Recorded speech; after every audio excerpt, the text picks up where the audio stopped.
Hello hello, Shyam Sharma show के इस नए फॉर्मेट एक्सपेरिमेंट में आपका बहुत बहुत स्वागत है। एज यूजुअल मैं हूं सेक्युलरिज्म का सीईओ श्याम शर्मा।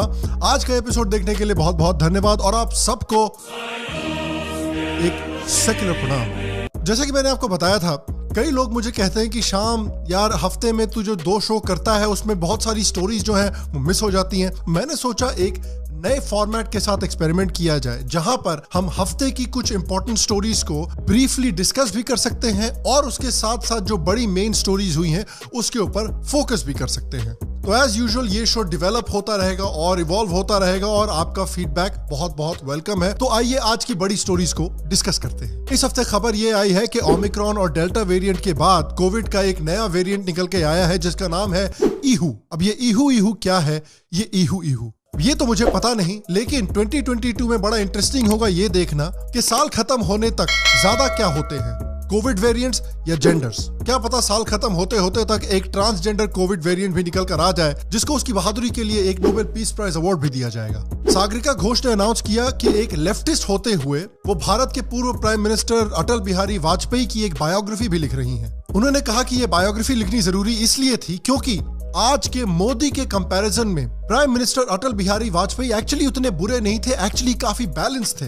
कसम से मैं इंतजार नहीं कर सकता इस समय का जब 2032 में आरफा खानम शेरवानी जी मोदी जी के बारे में एक बायोग्राफी लिखेंगी जिसमें वो बोलेंगी कि यार, योगी के कंपैरिजन में मोदी जी उतने बुरे नहीं थे, हैं काफी बैलेंस थे। इंशा गणेशा। तो इंडियन मीडिया की एक बड़ी अजीब आदत है और इस हफ्ते उसी आदत को फॉलो करते हुए इंडियन मीडिया ने एक और आर्टिकल पब्लिश किया जिसमें हेडिंग उन्होंने डाली कि एक स्वामी को अरेस्ट किया गया है, लेकिन स्वामी की फोटो ये दिखाई। अब इंडियन मीडिया के बारे में क्या बोले यार। मैं तो बस इस बात से खुश हूं कि कम से कम उन्होंने ये आर्टिकल पब्लिश नहीं किया कि स्वामी जी को ड्रोन स्ट्राइक में मार दिया गया और स्वामी जी की फोटो ये दिखाई। एक्ट्रेस अनुष्का शर्मा जी को बहुत क्रिटिसाइज किया जा रहा है चकड़ा एक्सप्रेस में झूलन गोस्वामी का रोल प्ले करने के लिए और उनके फेक और काफी बुरे बंगाली एक्सेंट के लिए।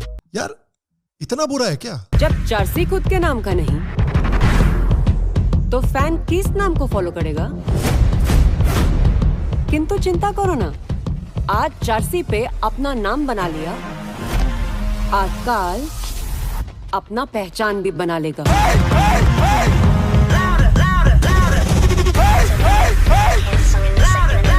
I thought it was quite good। क्या विराट जी, आपको क्या लगता है? और यार कसम से इस हफ्ते मैं विश्वास नहीं कर सका कि कविता कृष्णन जैसी एक सेक्युलर औरत एक ऐसा ट्वीट कर सकती थी। उन्होंने एक ट्वीट किया जिसमें उन्होंने एक न्यूज़पेपर शेयर किया और उसमें बीजेपी का एक एड शेयर किया जो दिखा रहा था कि पहले जो दंगाई होते थे वो आजकल माफिया मांग रहे हैं। और उन्होंने कहा कि ये एड इस्लामोफोबिक है। अरे यार, ये एड इस्लामोफोबिक कैसे हो गया? एड में कहीं भी दंगाई का रिलीजन तो मेंशन नहीं किया है। क्या ये मैडम कह रही है कि सिर्फ मुसलमान भारत में दंगा करते हैं? ये बिल्कुल गलत बात है। देखिए, फार्मर्स भी करते हैं। I'm joking। सेक्युलरिज्म का सीईओ होने के नाते मैं इस इस्लामोफोबिया की बिल्कुल कड़ी निंदा करता हूँ। बुल्ली डील्स में एक आदमी के अरेस्ट होने के बाद आरफा खानम जी ने ट्वीट किया कि आजकल भारत के जो हिंदू हैं वो डॉक्टर और इंजीनियर नहीं बनना चाहते, बल्कि वो मुसलमानों को तंग करने के लिए एप्स बनाना चाहते हैं और हिंदू कम्युनिटी को बहुत शर्मिंदा होना चाहिए। मैं बिल्कुल अग्री करता हूँ इनके साथ। देखिए, एक आइसोलेटेड इंसिडेंट के लिए पूरे की पूरी हिंदू कम्युनिटी को शर्मिंदा होने के लिए बोलना सेक्युलरिज्म होता है, लेकिन पूरी दुनिया में सैकड़ों टेररिस्ट अटैक करने के बाद मुस्लिम कम्युनिटी को शर्मिंदा होने के लिए बोलना इस्लामोफोबिया होता है। फिर हमारे पास ये वीडियो आया है जिसमें फेमस हेयर स्टाइलिस्ट जावेद हबीब जी एक वर्कशॉप कर रहे हैं बाल काटने के ऊपर, लेकिन बालों पर पानी डालने के लिए काफी इंटरेस्टिंग सोल्यूशन का इस्तेमाल कर रहे हैं। ध्यान से सुनो, और पानी की कमी है ना, इतने तेजस्वी लोग हैं हमारे पास। वाह, एक्चुअली मेरे पास एक आइडिया है जावेद जी के लिए। अगर वो लोगों के सर पे पानी नहीं डालना चाहते और थूक थूक कर पानी बचाना चाहते हैं तो मेरे पास एक और आइडिया है जिससे वो हजारों रुपए बचा सकते हैं हेयर कलर के लिए। देखिए, अगली बार जब जावेद जी किसी की बाल काट रहे हो तो अपने बगल में एक गोले का ठेला लगा लें और जिसमें 10-15 फ्लेवर भी हो गोले के। तो जो कलर लड़की बोले कि मेरे बाल पे वो कलर चाहिए, आप उसका गोला उठाइए, मुंह में डालिए, थूकिए और प्रॉब्लम सॉल्व। Well done. तालियां होनी चाहिए यार हमारे लिए।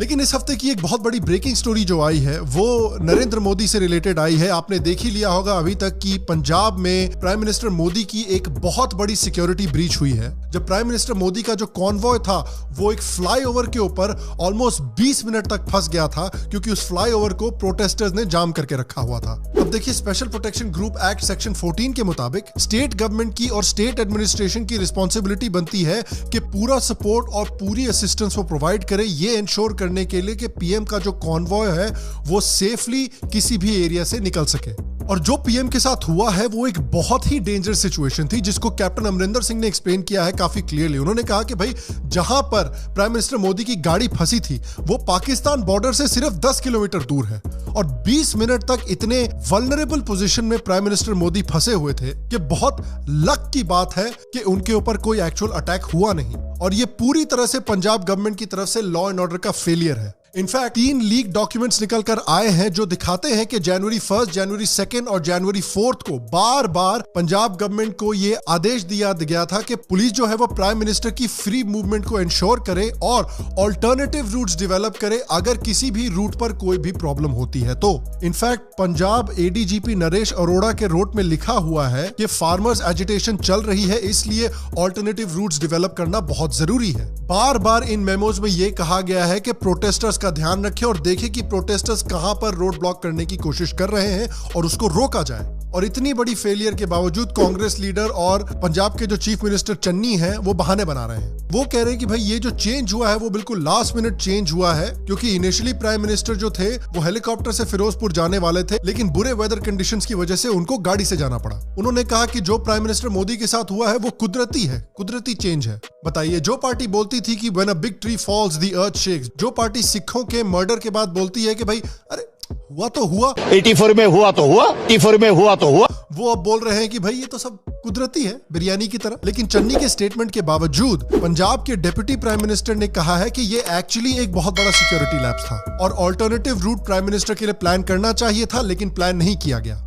देखिए, एक बात तो मैं बिल्कुल कैटेगोरिकली उसको एक्सेप्ट करता हूं कि प्राइम मिनिस्टर साहब का जब रूट लगा उसके साथ ऑल्टरनेटिव रूट भी लगना चाहिए था। और सबसे बड़ी यहां पर प्रॉब्लम यह है कि अगर ये लास्ट मिनट चेंज था कि भाई हम हेलीकॉप्टर से नहीं जाएंगे, हम गाड़ी से जाएंगे, तो प्रोटेस्टर्स को इस लास्ट मिनट चेंज के बारे में कैसे पता चला और प्रोटेस्टर्स ने कैसे सड़क वहां पर ब्लॉक की? तो अब सवाल उठाया जा रहा है कि क्या पंजाब एडमिनिस्ट्रेशन से किसी ने प्रोटेस्टर्स को ये इंफॉर्मेशन लीक की है? क्योंकि कुछ ऐसे वीडियोस अब सोशल मीडिया पर वायरल हो रहे हैं जिसमें आप देख सकते हैं कि पुलिस वाले जो है वो प्रोटेस्टर्स के साथ खड़े होकर चिलैक्स कर रहे हैं, चाय पी रहे हैं। और एक वीडियो में तो एक प्रोटेस्टर ने ये बोला भी है कि उनको पता था कि प्राइम मिनिस्टर इसी रूट से आने वाले हैं। जो नरेंद्र मोदी थे वो हमको पता था अब यहाँ से जाएंगे, आगे जाकर जो धरना जो अपना रैली करेंगे, आगे करेंगे, फिरोजपुर में करेंगे, वो इसलिए नहीं करने दे रहे थे इनको। तो वही सवाल उठता है ना कि कैसे इन प्रोटेस्टर्स को ये इन्फॉर्मेशन मिली, किसने लीक की ये इन्फॉर्मेशन? और प्रोटेस्टर्स जो है वो एक प्राइम मिनिस्टर के इतने करीब कैसे आ गए और एक ऐसे समय पर जब भारत के डेमोक्रेटिकली इलेक्टेड प्राइम मिनिस्टर की जिंदगी खतरे में थी, उस समय पर कांग्रेसी जो है वो इस बात की खुशी मना रहे हैं, मजाक उड़ा रहे हैं प्राइम मिनिस्टर का। आरफा खानम जी को देख लीजिए, वो भी इसी बात का मजाक उड़ा रही थी। वो कहती है कि भाई मैं भी ट्रैफिक में 25 मिनट तक फंसी हुई थी, बहुत घबराहट हो रही थी, लेकिन उसका रिस्पॉन्स आप देखिए। एक बंदे ने कहा कि भैया एक बार अल्लाह अकबर बोल देना था, सारा का सारा ट्रैफिक ही खाली हो जाता।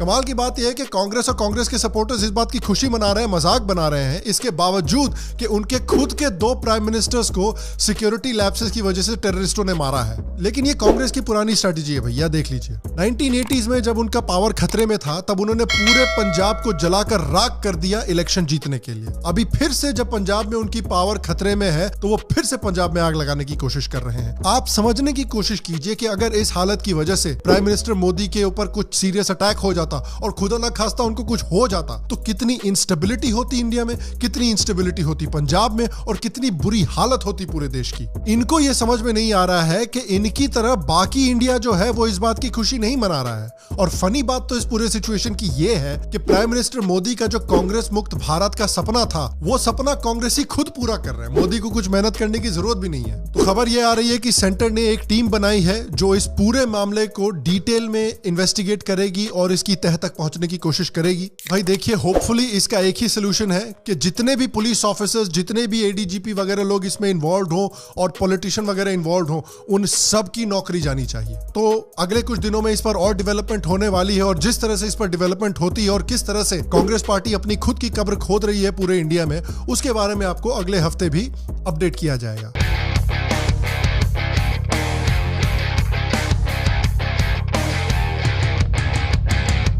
लेकिन देखिए, हमारे इस हफ्ते की मेन स्टोरी है एक बहुत इंपॉर्टेंट चीज के बारे में, चूना के बारे में। हमने ये रियलाइज किया है 2021 में कि 2022 का best career option doctor engineer नहीं होने वाला। 2022 का बेस्ट करियर चॉइस होने वाला है एक्टिविज्म के लिए क्राउड फंडिंग करना। हम सब जानते हैं कि क्राउड फंडिंग क्या होता है, जैसे केटो और किकस्टार्टर जैसे प्लेटफॉर्म्स पर होता है। क्राउड फंडिंग बेसिकली ये सिस्टम होता है कि आपके सपोर्टर्स जो हैं वो आपको कोई प्रोजेक्ट को डेवलप करने के लिए फंड करते हैं, पैसे देते हैं। फॉर एग्जाम्पल, फिल्म बनाने के लिए, वीडियो गेम बनाने के लिए या चूतिया बनाने के लिए। अब इस तीसरी चीज पर फोकस करने पर हम आते हैं साकेत गोखले जी पर। साकेत गोखले जी एक एक्स कांग्रेस मेंबर है जो राहुल गांधी के बेस्ट फ्रेंड हुआ करते थे, लेकिन अब उन्होंने तृणमूल कांग्रेस पार्टी ज्वाइन कर ली है। भाई साहब की पूरी जिंदगी जो है वो बीजेपी और मोदी को गाली देने के अराउंड मंडराती थी और उनकी लाइफ का गोल था कि बीजेपी से और अकाउंटेबिलिटी मांगी जाए। लेकिन अब इनके ऊपर आरोप लगाया जा रहा है कि 30 साल के बाद इन्होंने स्कैम 1992 का सीक्वल बना दिया है। इनके ऊपर आरोप लगाए गए हैं कि इन्होंने ट्रांसपेरेंसी और आरटीआई के नाम पे अपने सपोर्टर्स को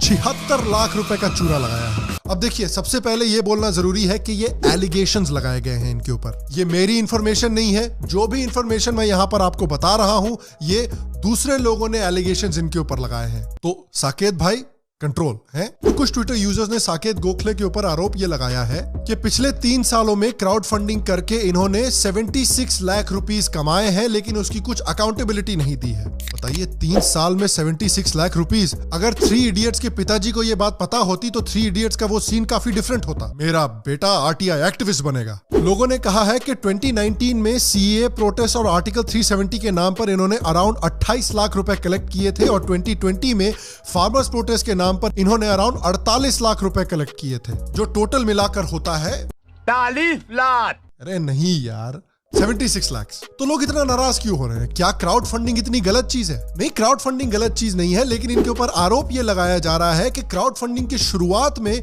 इन्होंने कुछ चीजें प्रॉमिस की थी जो इन्होंने अभी तक डिलीवर नहीं की है। फॉर एग्जाम्पल, हुसैन हैदरी नाम के एक आदमी ने इनके ऊपर आरोप लगाया है कि इन्होंने कहा था कि एक एक पैसे का जो ये कमाते हैं उसका हिसाब रखा जाएगा। इनके ऊपर आरोप ये भी लगाया गया है कि इन्होंने कहा था कि भाई जो जो पैसा इनको मिलेगा उससे वो वर्कशॉप्स ऑर्गेनाइज करेंगे, उससे वो लोगों को हायर करेंगे, लोगों को ट्रेन करेंगे और लोगों को ट्रेन करके उनसे आरटीआईज फाइल करवाएंगे। तो लोग कह रहे हैं कि इन सारे प्रोमिसेस की अकाउंटेबिलिटी नहीं दी गई है, कि गोखले जी को बताना चाहिए कि कितने उन्होंने वर्कशॉप्स ऑर्गेनाइज किए हैं, कितने लोगों को उन्होंने हायर करके ट्रेन किया है, जितने लोगों को ट्रेन किया है उससे कितने उन्होंने आरटीआईज फाइल करवाए हैं और जितने भी इन्होंने आरटीआईज फाइल करवाए हैं उसका कितना टोटल कॉस्ट आया है। ये सारी चीजें उनको बतानी चाहिए पब्लिक को। क्या हुआ इस सारे पैसे का इस्तेमाल, वो तो मैं खा गया। और सबसे फनी चीज इस पूरे मामले में ये है कि इनके ऊपर जितने भी अटैक्स आ रहे हैं वो सारे लेफ्ट विंग और इस्लामिस्टों से आ रहे हैं। कांग्रेस मेंबर्स इनको अटैक कर रहे हैं। तो जब भी मैं इस्लामिस्टों और लेफ्टिस्टों के बीच में इस तरह की लड़ाई देखता हूं, मेरे दिमाग में तो एक ही ख्याल आता है,